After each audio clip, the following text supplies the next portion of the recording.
महाविकास आघाडीचं शिष्टमंडळ आता निवडणूक आयोगाची भेट घेणार आहे। आज दुपारी 12:30 वाजता राज्य निवडणूक आयोगाला भेटणार आहे।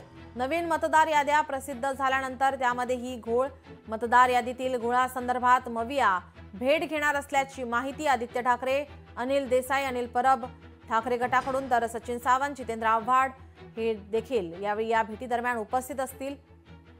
मवियाचं शिष्टमंडळ निवडणूक आयोगाची भेट घेणार आहे। दुपारी 12:30 वाजता भेट घेणार असल्याची माहिती समोर येते।